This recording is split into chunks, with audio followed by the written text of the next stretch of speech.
Good morning and welcome. You're listening live to Heart-2-Heart, a program which aims to help you understand and to become your loving self. I'm Dr. Mitra Rashidian here, a licensed marriage and family therapist and a certified sexologist, along with my wonderful friend, colleague, best friend, business partner, Dr. Robert Jaffe. Oh, thank you so much. You're very welcome. Everybody, I'm Dr. Robert Jaffe. I'm also a licensed marriage and family therapist and a certified hypnotherapist. And I'm here with my colleague and partner and best friend, Dr. Mitra Rashidian. We're here to share with you some of what we've learned over many years of study and practice on how to feel more loving and joyful every day of our lives.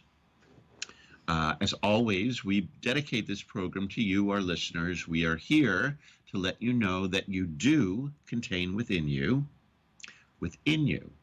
everything you need to feel happy, joyous, and free.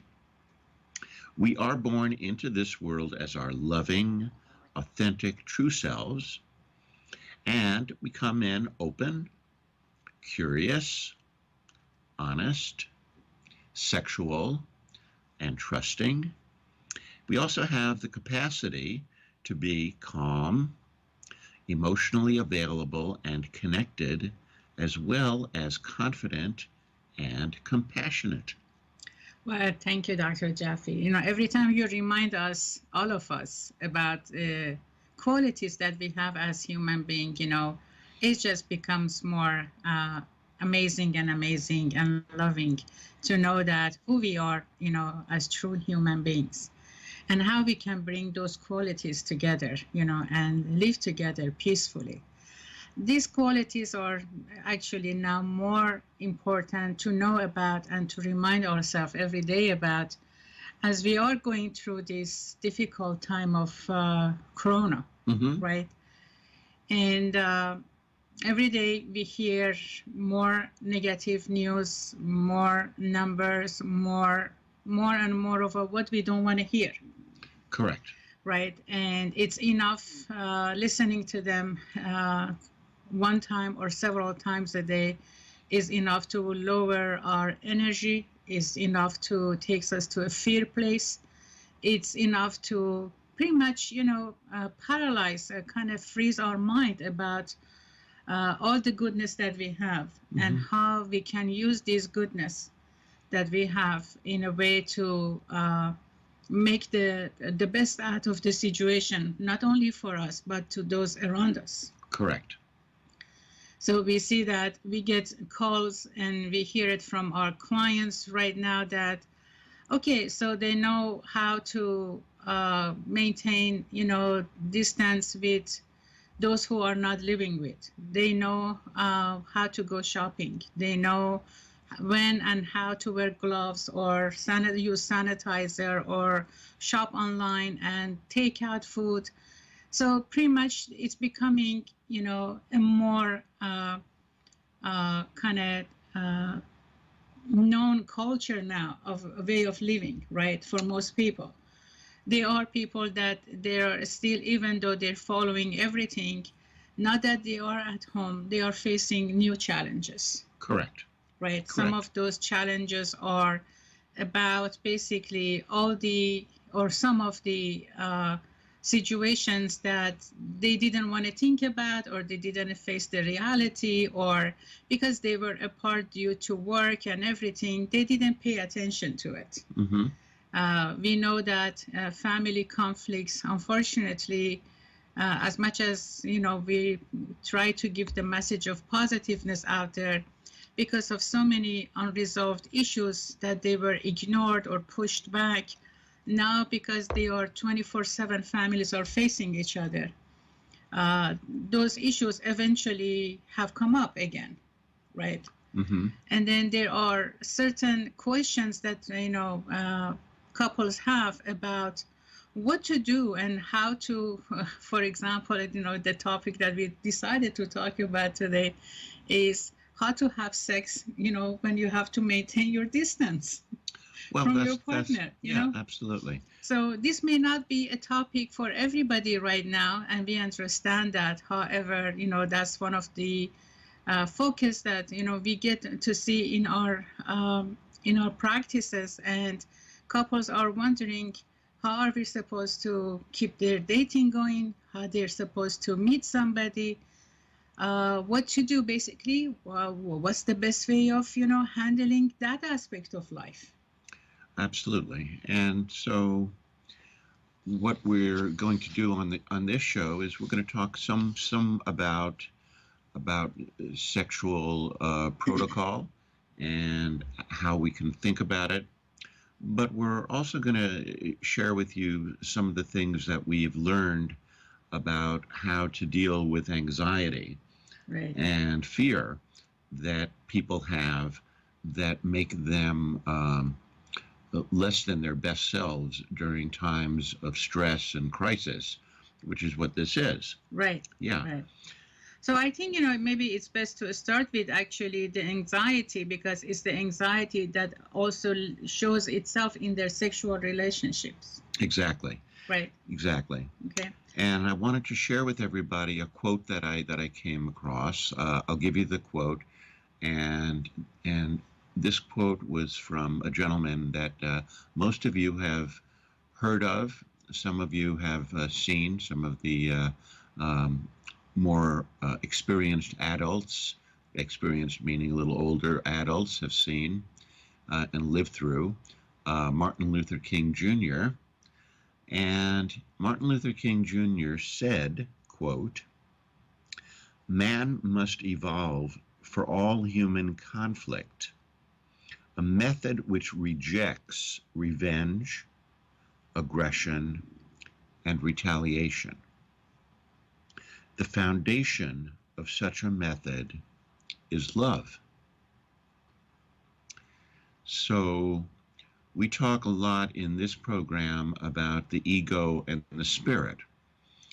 And the ego is that part of us that is concerned about keeping our bodies alive. And so the ego is all about survival. And so the ego is all about looking around to see what is dangerous that could affect our survival. And do we need that? Absolutely. We need to know what's dangerous, and we need to be able to respond to things that are dangerous in a way that keeps us safe. So we need the ego.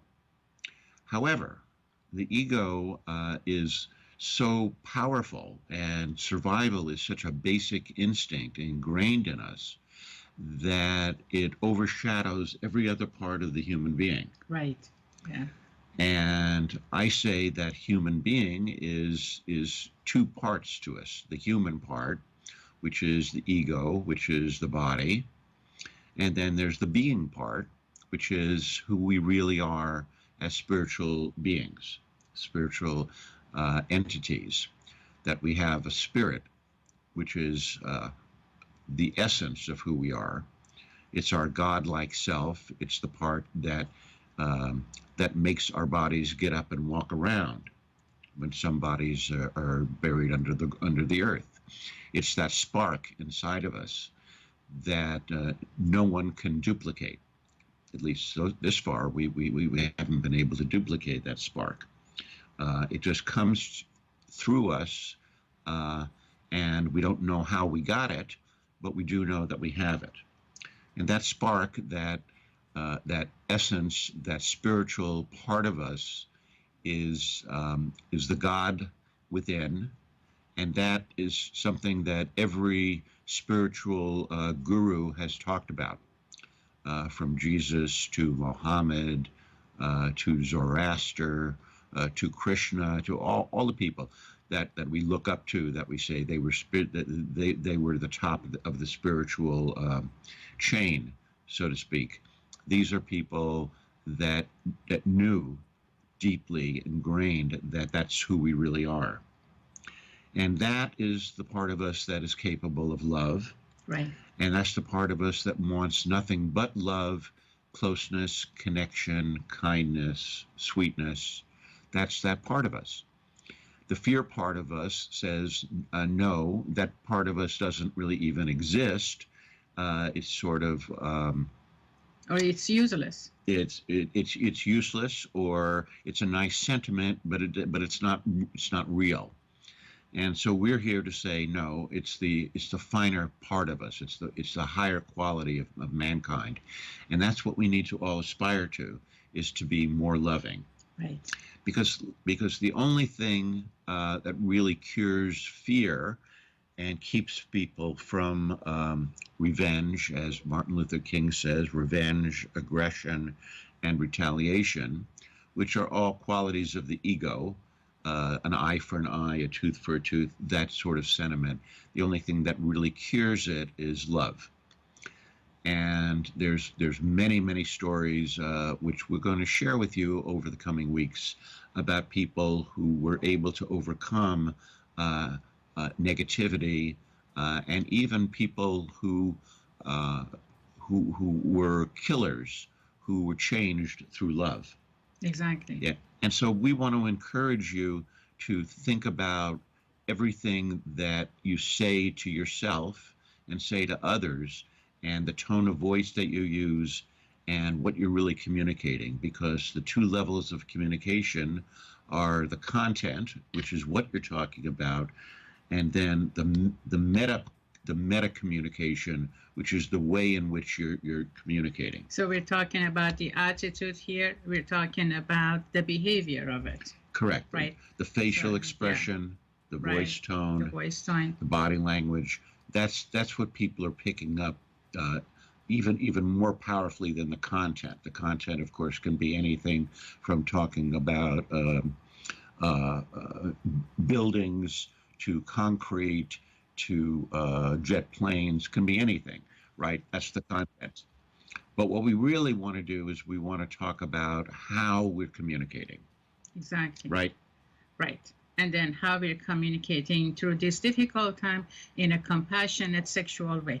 In a compassionate way, and sexuality is certainly a big part of who we are. And then we are getting close to commercial break, so we will continue with our discussion today. After that, see you shortly. Okay, bye-bye.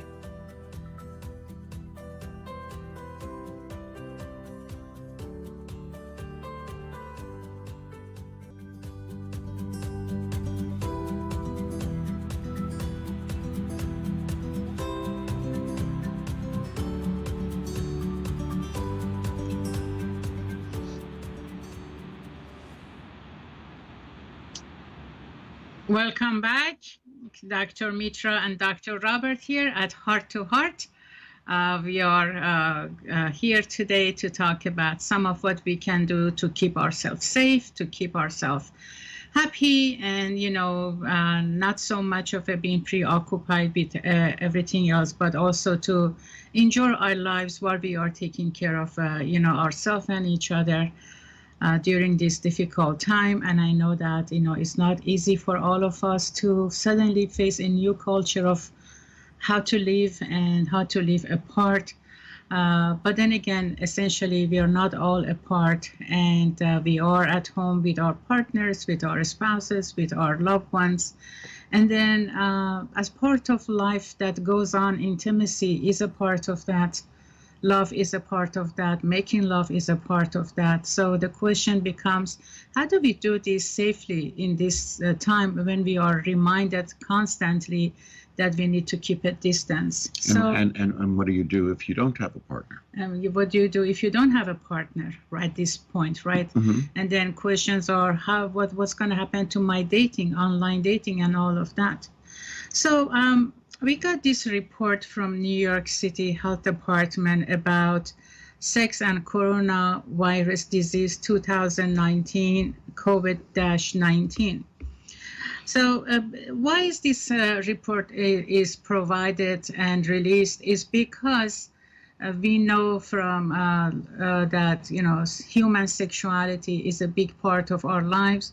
And whether there is a stressful situation or not, couples do have sex, and especially during a stressful time, this actually can increase for the most part. But then again, when people think about, oh, what am I going to do with my, keeping a distance, how this is going to work, right? So let's see basically what the report says that the report says, but can you have sex? Here are some tips for how to enjoy sex and to avoid spreading COVID-19 as a result, right? So we know that, basic rules are, to know how COVID-19 spreads. So here are some of them. The virus can spread to people who are within about 6 feet of a person with COVID-19 when that person coughs or sneezes, right? The virus can spread through direct contact with their, saliva or mucus. So we know those things. So then that brings us then, how are we safe, during sex? But, the report continues to say we still have a lot to learn about COVID-19 and sex. So, and then that means that there are still so many things that we don't know about it. We know that this virus is, it can become contagious through saliva, through mucus. There are no known report or correct report or published report that if this can be transmitted through, vaginal contacts. Now, we know that, of course, sexual transmitted diseases and sexual transmitted infections, they do that. That's for sure. So, so what do you do? What do you do? Not only now we always were concerned about the spread of sexual transmitted diseases or sexual transmitted infection. Now, on top of that, we have corona, right? What do we do to spread to kind of avoid the spread of corona when we are with our partner and the sex is going on or we want to have sex, because that's a big umbrella question right now. With the 6 feet distance from each other, how sex is possible? So the report says that have sex with people close to you. And then have sex with people close to you. It starts actually with number one choice, which is you are your safest sex partner. So that means they are talking about masturbation. And it says masturbation will not spread COVID-19, especially if you wash your hands and any sex toy with soap and water for at least 20 seconds before and after sex. Now, here comes the dilemma. Of course, masturbation is something that historically has been done. However, we know that many religious and then many cultures, many belief systems, they do not approve of masturbation, and they think that's in some areas they think it's a sinful act. They think it's not something that related to morality. So there are so many myths about masturbation, and whether, and then people who do it, sometimes they are able to talk about it and they say that they masturbate, and some of them they just keep it in hiding as a secret for themselves, in particular women, right? So we want to but as mental health professionals, so that's the perspective we are bringing into that's the view that we are bringing in here as to why this is a healthy act or it is not. Correct. And so from a mental health standpoint, to express our sexuality and to give ourselves pleasure is only a positive thing, providing that you're not feeling or telling yourself that it's a sin or that it's wrong. Of course, if you're telling yourself that, then you're going to create guilt and shame for doing it. Some people even feel guilty or shameful from the thought of doing it. And of course, from a mental health perspective, feeling guilt and shame is a very powerful negative. So we don't want anybody to do anything that is going to create that feeling within them. Exactly. That being said, if you don't have that, if you don't feel guilty or shameful for pleasuring yourself, then we're here to say that at a psychosexual, emotional level, it's healthy. Yes. And the reason that it's healthy is, number one, besides the fact that it feels good to your body, it creates a chemical change in your body and releases endorphins and releases other chemicals that give you a sense of completion. That's what orgasm does. Orgasm Right. brings us to a sense of completion and makes us feel peaceful directly and right after the orgasm has occurred. There's a state that we go in, which is a very peaceful state. This is healthy for both body and emotions and mind. And so if you are so inclined, you can use masturbation as a way of feeling connected with your sexual self. And when I said at the beginning that we are all born into this world as our authentic true self, we are all born into this world as our sexual selves. We all come in sexual, and there's nobody that comes in asexual. Right. And so using our sexuality in a way that benefits us is really what we're talking about here. Exactly. And then, of course, masturbation has a healthy level and has an unhealthy level. The healthy level is at the, as long as it does not interrupt your daily functioning, your other tasks and everything, as long as you're not preoccupied with doing masturbation, in an excessive way across a day, that's where the healthy level is. But if you become preoccupied with masturbation and frequently do that, across a day, to the point that, you become kind of distracted and disrupted of, when it comes to other situations, other parts of your life, then you need to be mindful of that, of course. And what I want to add to that is it's not actually the masturbation that's unhealthy. It's the preoccupation. It's the preoccupation, Mm-hmm. and that you can extend to anything that you're preoccupied with. Right. For example, if you're on the computer, doing computer games, Right. and preoccupied with that, or anything, if you're exercising, many hours a day and you become preoccupied with that. Anything that you're preoccupied with is usually serving a purpose that is not just about what it is that you're doing. It's covering up generally some unexpressed feelings that you're having that are coming out through your preoccupation. And one of them is the anxiety that we talked about. And that's where we left off. Yeah. Yes. So the next safest partner is someone you live with, right? Having close contact, including sex with only a small circle of people, helps prevent the spreading COVID-19. Have sex only with, consenting partners. So if you already have been in a relationship with somebody that you know that both of you have not had any contact, physical contact, sexual contact with somebody else, obviously it is safe to have sex with that person. Usually spouses are the ones that we're talking about here, or your partners that you have been living with. So those are safe people and to have sex with. And then the report also indicates you should avoid close contact, including sex, with anyone outside your household.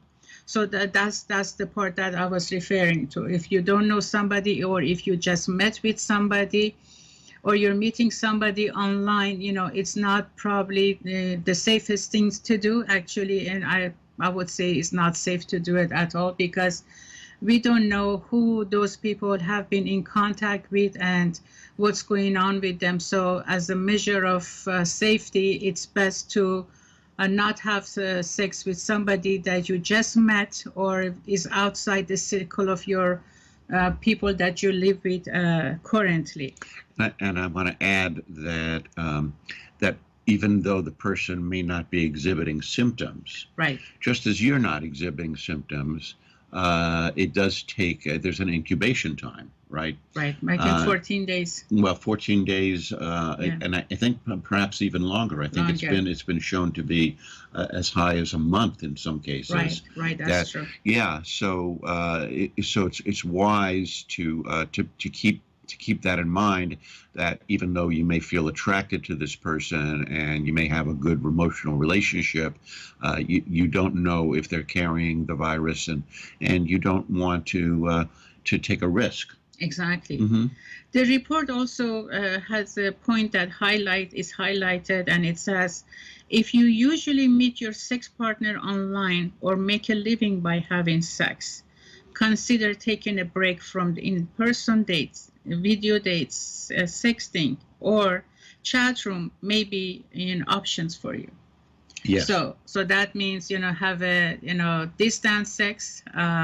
We do many things these days, online, including shopping, Mm-hmm. right? Mm-hmm. So I think it's kind of becomes, a normal, more of a normal approach to have, online sex. And then, of course, anybody can, design their own way of how they want to approach this system. And we're not going to get into those details, at least not today. And as long as, the core part of this message is keep your distance from anybody that you don't know and you're not living with. So that also includes, when you want to have sex. Mm-hmm. And then the report continues to talk about take care during sex. I think it should have been taking care of yourself during sex, right? But it just says take care during sex. I'm pretty much using, verbatim information from this report because it's provided by New York City Health Department, which kind of has become the umbrella for other places to follow. Right. And so as part of taking care of yourself during sex, it says kissing can easily pass COVID-19. So avoid kissing anyone who is not part of your small circle of close contacts. So that's we said that, COVID-19 can pass through saliva, and therefore there we are, right? So kissing is a part that something to deeply consider, to become considerate about, right? Right. Yeah, absolutely. So what do we do if you want to hug your loved one, if you want to kiss them, or some people, they actually say, I even don't know if I can kiss my wife, or if I don't know even if I can kiss my husband or my boyfriend and every that. So the fear is there. I understand that. And then those that they don't know whether they have the virus or not, it becomes a concern. What to do with kissing? What's your idea? I think using the same guidelines that you were using for being sexual with somebody, right? And if you're going to be sexual with somebody, that means that you trust that person, and you know that person hasn't been in contact with other people who might be carrying the virus. You use the same guidelines as far as kissing, right? So if you feel safe that person that you're kissing has not been in contact, then you go ahead and you kiss, just like you go ahead and you engage in any kind of sexual activity. Kissing is one form of sexual activity. Right. So yeah, and that's and that has to do with any saliva. So they also talk about what they call rimming, which is when the mouth touches the anus. That you have to be just as careful as kissing or having intercourse, and so using common sense judgment is really going to be important here. Exactly, and then don't forget that if you have children at home and you probably are giving them more hugs than before, you probably are giving them a kiss more than before. So anything that you do, any choice that you make at this time, can become can have the unpleasant outcomes, things that you didn't mean to do, but unfortunately it can happen. So when it comes to kissing and hugging as part of sex, we want to be mindful about who we are having sex with. Yeah. And I want you to stay tuned, because after we come back, we are going to talk more about anxiety. Right. And how to deal with the anxiety and how to help your kids deal with their anxiety. Exactly. So after commercial break, we will come back and look forward to see you back.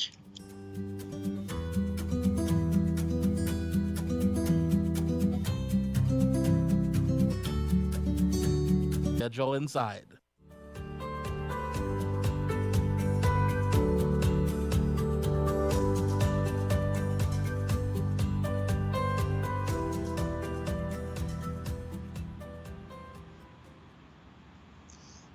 Welcome back, Dr. Mitra and Dr. Robert here at Heart-2-Heart.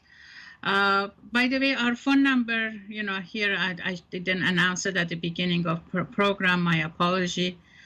Is 951-922-3532. That's 951-922-3532. We would like to know about your experiences, how you're handling the situation right now. Your contribution is really important to us here, because other people who are listening to this program can learn from you, and also many of them share the similar experiences of a struggle during this difficult time. So we would like to invite you to join us, please. We were talking about sexuality and corona, and some of the tips that were released by New York City Health Department as a guideline for everybody to follow, and that's what we are sharing the information from the notes that we have from this department.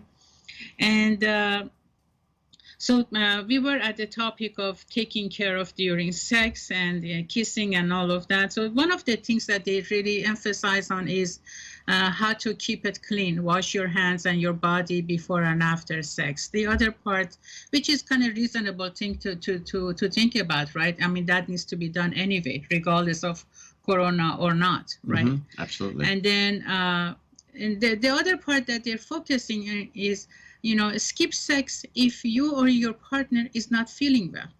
So there are times that, people give in because they don't want to upset, their partner, their spouses and all of that. However, this is a different time. So we need to be really mindful of if one of our partner is not feeling well, and then we don't want to push the person into having sex, which is ultimately something that we shouldn't do anyway. And then we don't want to cause an added, stress on each other, right? Mm-hmm. And then there are some of partners that they have medical conditions that can lead to more severe, COVID-19. And so if the medical condition is kind of showing itself up at this time, or people are afraid of how their condition can become stressful, we need to be mindful of that. So some of those medical conditions include lung disease, heart disease, diabetes, cancer, or weakness, weakened immune system. For example, if somebody has HIV or low CD4 count. So we want to be really mindful of these issues and kind of be on alert about any change in our body, and be able to identify symptoms. The other part that, is pregnancy, that we want to be mindful of it. Make sure that you have your birth control devices handy and available to yourself, whether that's condom or any other form of birth control, anything that you use, make sure that you have enough supply handy for yourself. And of course, for HIV and other STIs, we want to be sexual transmitted, infection. We want to be mindful of all of this.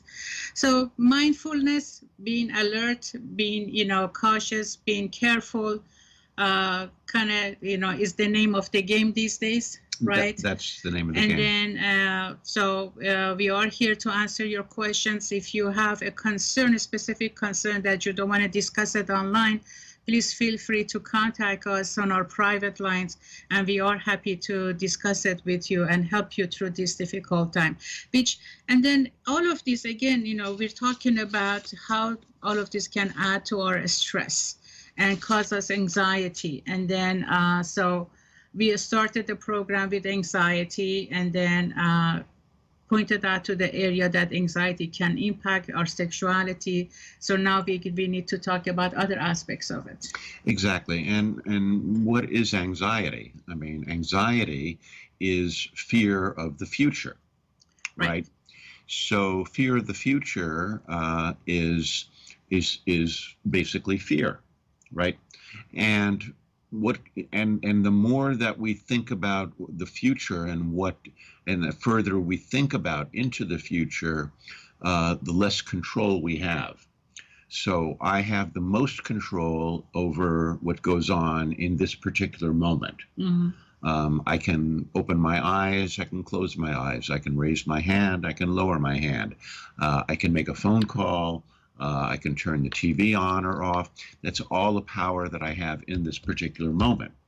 I have less power of what's going to happen 1 minute from now than I do what's happening now. I have even less power of what's going to happen an hour from now, even less a day from now, even less a week, a month, or a year. You want me to keep my hand down? You're tapping on this. Yeah, exactly. Talking with my hand. Talking with your hand. Yeah, and you don't want me to. No, it just, I think it echoes in the microphone. Oh, okay, yes, okay. Right. I don't want to echo. Right. So, sorry about that. No, it's okay. So the thing I'm trying to express is the more you go into the future, the less control you have, the more possibilities occur.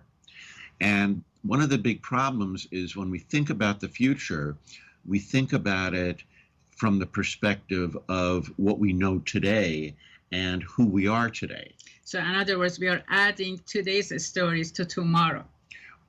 We add who we are today into, and we put it into tomorrow. We preclude that we have learned things in the future, or that we have grown in some way in the future. So we project who we are today, and we say, oh, well, if this is happening in the future based on who I am today and what I know today, it'll be out of control. My life will be out of control. And what we don't realize is that as the future comes upon us, it becomes the present, and that's where we have the power. So what do we do then?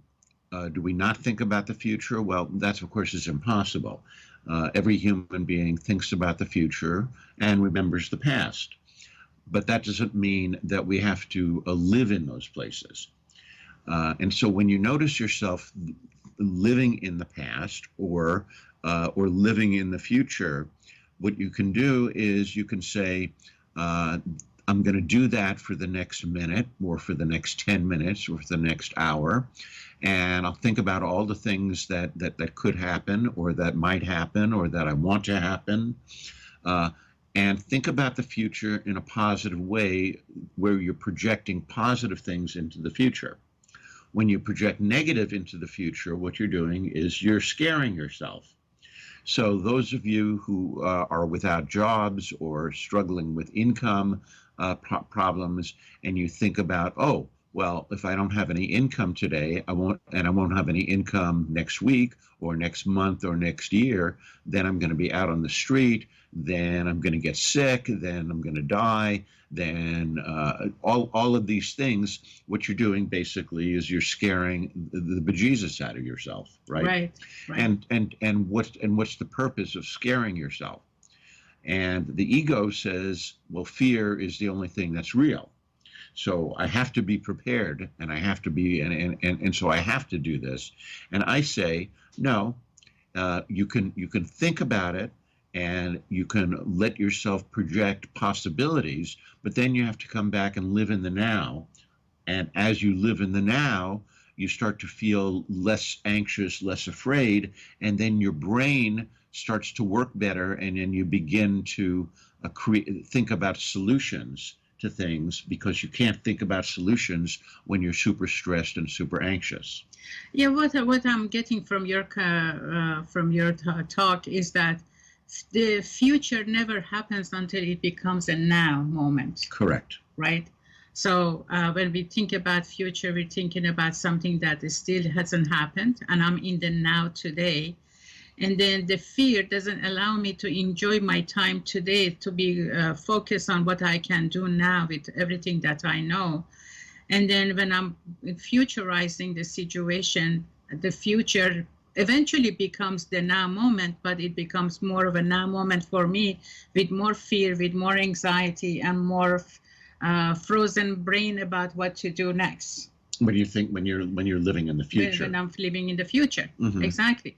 So when that future becomes my now moment, when tomorrow comes, right, and I'm there tomorrow, so that becomes my now moment. Correct. And then I don't have anything to take care of myself, because my mind was already in a frozen, phase that none of my creativity or skills or all the goodness that I'm born with can help me at that moment. And I want to recommend to people, one of the best books that I've read about living in the now was Eckhart Tolle's book, mm-hmm. Called The Power of Now. The Power of Now. It was a bestseller, New York Times bestseller, and he talks extensively about how to stay in the now moment and why it's so important to stay in the now moment.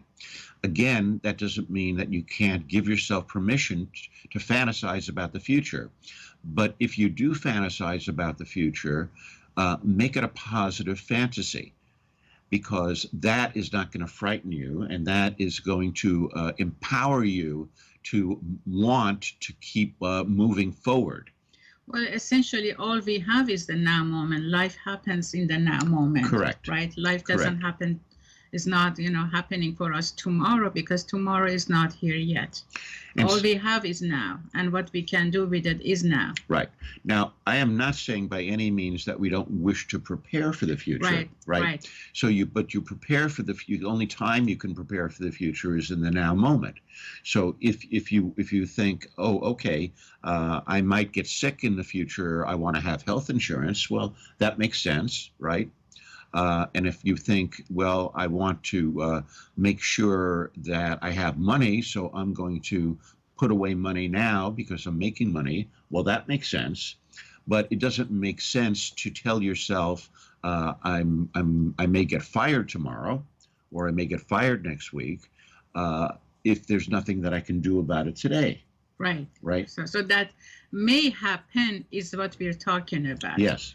That may happen, it hasn't happened. So that's what I meant by saying, we're adding narratives to the events that it's not even here yet. Right. Right. And then those narratives that we add to the story, to the future, is because based on our own, experiences in the past, the negativity that we have gone through, the stress that we have gone through, the way of, we are in the habit of predictions, negative predictions, and all of that. So during a stressful time, when we are not living in the present moment, we add those negativity to the future time, the future that is not here yet, versus, being mindful about what I can do to prepare myself. Correct. So we're not saying don't prepare yourself. Obviously, we need to do that.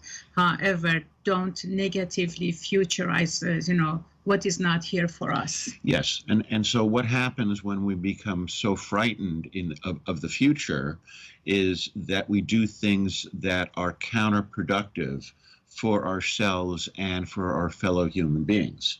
For example, going into the supermarket and buying 100 rolls of toilet paper, right? Well, and of course, when we do that, we feel better because we have plenty of toilet paper, but we do it at the expense of many other people. Exactly. And then other people get angry, and then we're in the fight for survival place, rather than we're all in this together and let's work together. Exactly. So with that message, until next week that we talk, please feel free to contact us in between. And then we are happy to answer your questions and help you out through this difficult time. And stay safe. And don't forget that all you need is love. Love, love, love. Have a wonderful week. Talk to you soon.